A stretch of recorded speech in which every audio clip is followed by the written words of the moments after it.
I'm gonna start explaining a bit the picture that I choose as representative of this film. And you can see these shoes with these skulls, and they were given to these migrants that were arriving in Lampedusa in 2011, and they all received all these shoes with this skull theme.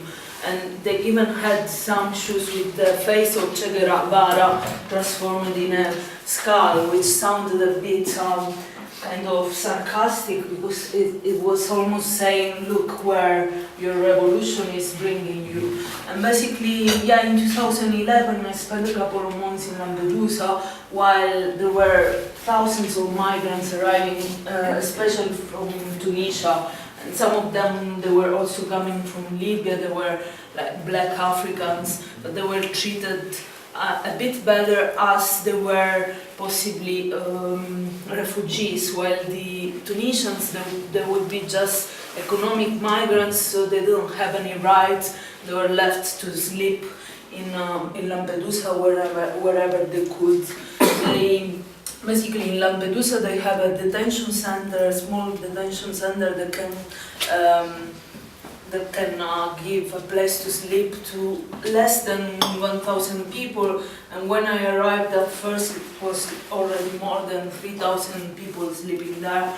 And then they started to leave them sleeping anywhere. They especially were sleeping in a hill between the port and the airport, building these tents with whatever they could find. So basically, for about a couple of months, it was the island was a mess, because the government, the Italian government, were not moving the migrants from there. That should be just a place to stay for a couple of days, but they were leaving them there instead of bringing them to Italy.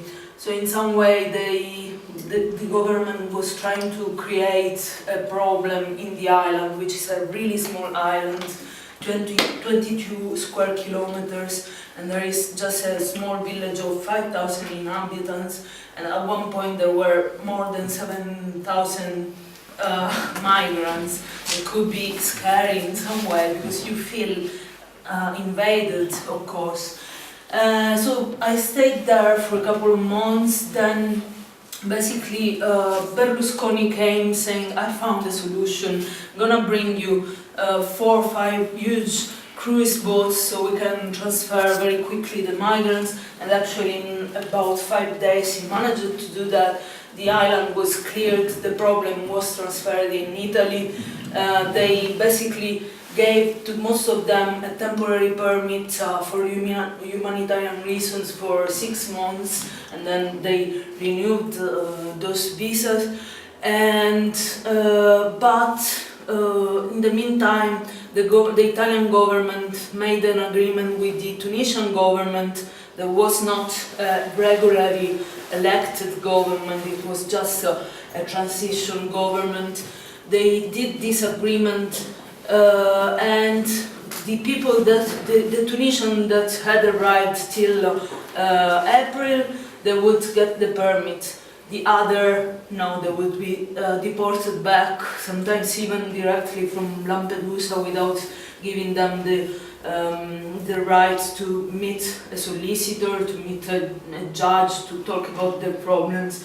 So this is actually illegal according to the asylum laws, the European laws.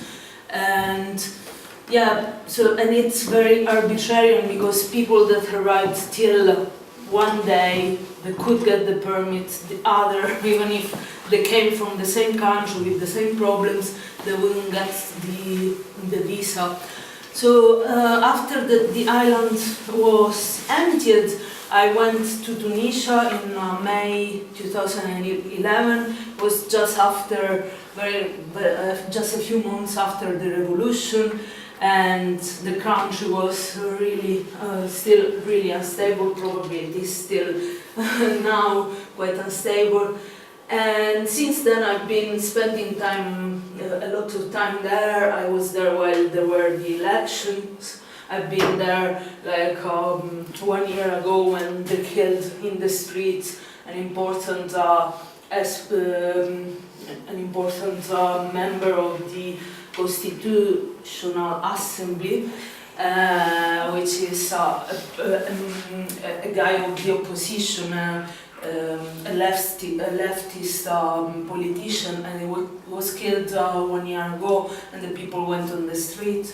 So I have been witnessing lots of important things in Tunisia, but I'm very interested above all in migration, so I wanted to try to understand the reasons why people want to leave their country, why they want to travel or they want to migrate. So I spoke to a few young people that I know quite well, usually either my friends or people that I meet quite often, and starting from the idea of travel, we talked also about how Tunisia changed, how the dreams of young people changed after the revolution, and I think that's it. Watch the movie, and then if you want, you can ask whatever. Whatever.